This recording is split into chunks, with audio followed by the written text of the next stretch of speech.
Right, Keith, so we move on to Headingley, and after you winning the Groundsman of the Year awards in 76 and 78, you went down and, well, looked at taking over from George Cawthorne, who was retiring. Do you want to just talk us about what went through that situation? Yeah, I was given this opportunity then of going to Headingley and working on a first-class cricket square.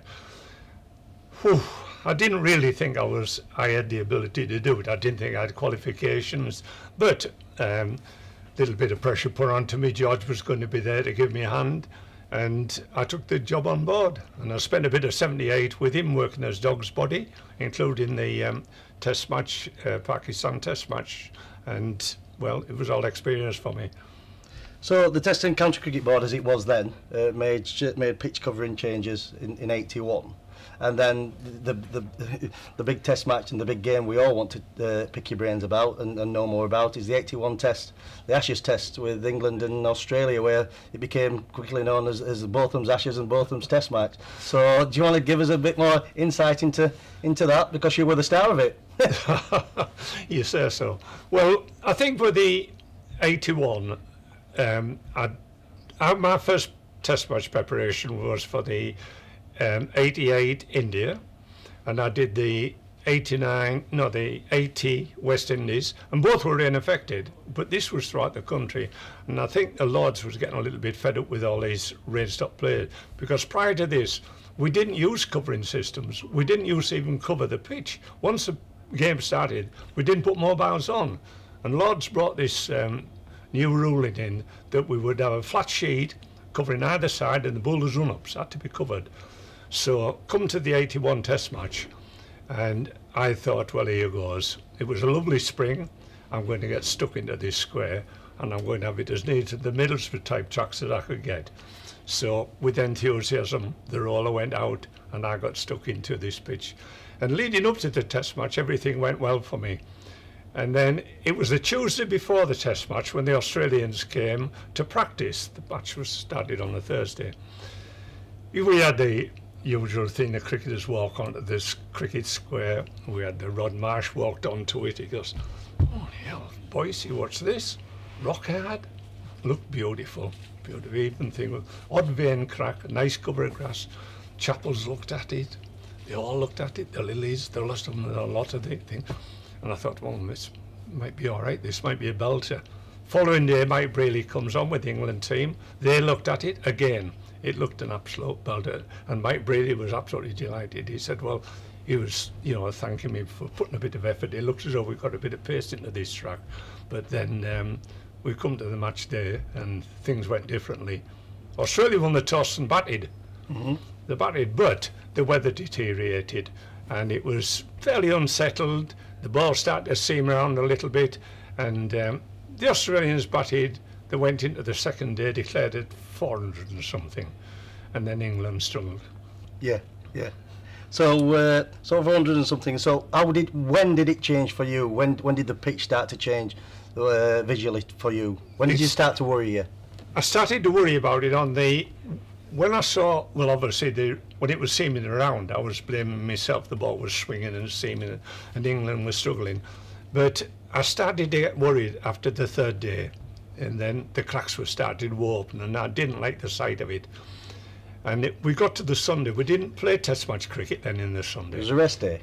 It was a rest day. What did you do on that rest day, Keith? Well, when everyone had left the ground, apart from the odd catering staff and the odd cleaner, I did something that we really weren't supposed to do. And I got the flat sheet, and I covered the test pitch over.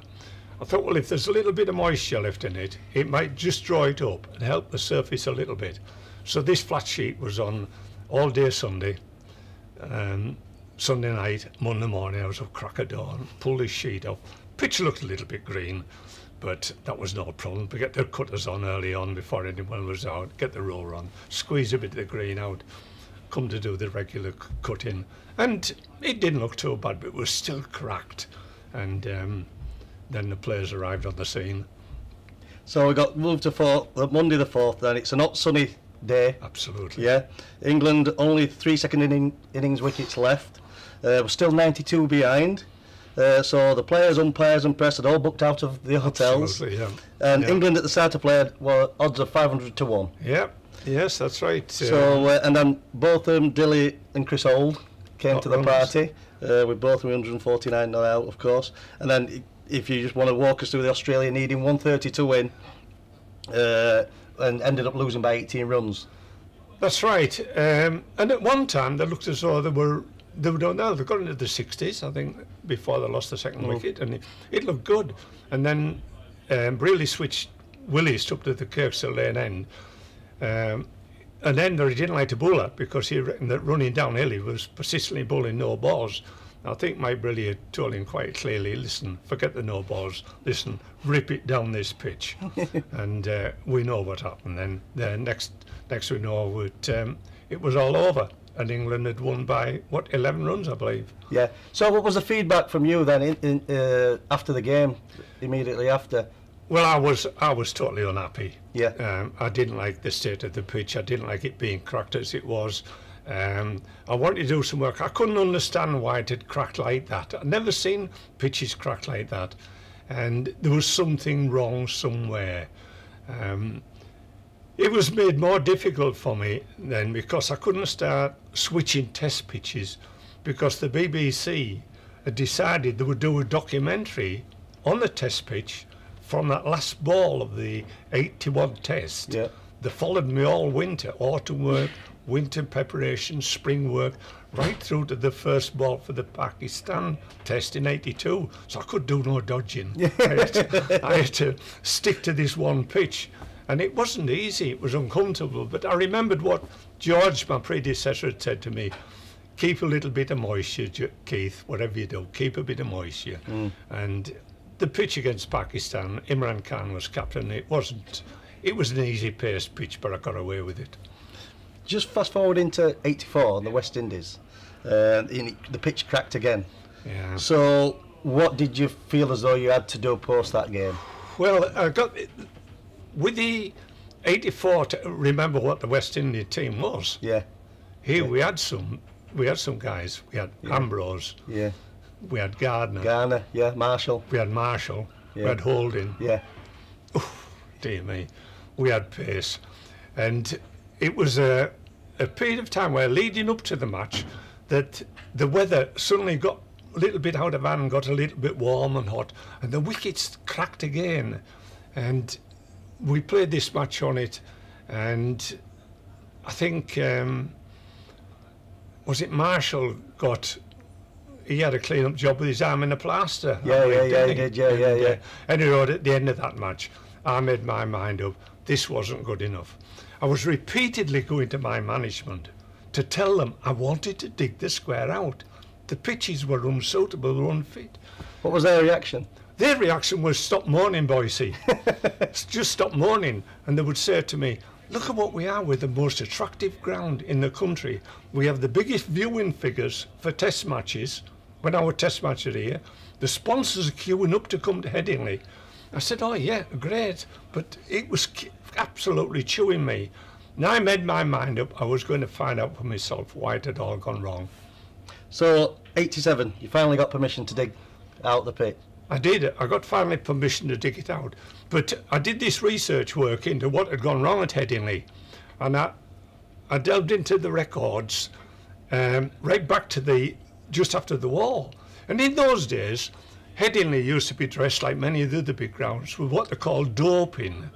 The groundsman would have a big drum in the corner of the ground, and he would fill it with a certain amount of water. He'd put some marl into it, some local soil, and in some cases cow dung. He'd mix it up and stir it. Now, one doesn't know whether it was the smell of it, the feel, whatever it was. But when he felt like that mixture was right, he would get in a hose, a wide range watering can. He'd go up his pitch and he'd gently put this cover of this stuff onto his pitch. As it was drying, he'd get there. They were absolute belters for batting on. Yeah. For batting on. And it became a little bit of a problem. And they started, I think it was, I'm not sure whether it was Freddie Brown. We had a meeting and he said, we've got to get rid of these dope wickets and get some pace in our tracks and start relaying them. Yorkshire were winning championships, weren't they? We weren't going to change at Yorkshire. We stayed as we were. Bob Appley got 200 wickets in one season. We weren't going to change when we were winning the championship until 1972. Played Australia, 72. Raymond was captain. It struggled the match to go into the third day. Underwood ripped them to part. Suddenly, something had to be done. Something had to be done now, because they were under a little bit of threat and the Lords were pushing real pressure on. So, reluctantly, the board of directors said, OK, then we'll give in. We'll relay our pitches. They said to Bingley, what we want you to do, you have free access to the whole country. You find us the best, hardest soil you can find. Well, they made these tests, a little ball of soil, put it in the machine, pulled it, 160, 170 poundage, break. They got one soil, would not break. Couldn't break it. Cracked it. We've solved Headingley's problems. My predecessor got the instruction, George, dig 3 pitches out 4-inch deep, get rid of it. Wagons come up the motorway, tipping soil into the middle of the square, rake it down, roll it, seed it, belt it, cracked it. We've got the right soil. And they laid that soil.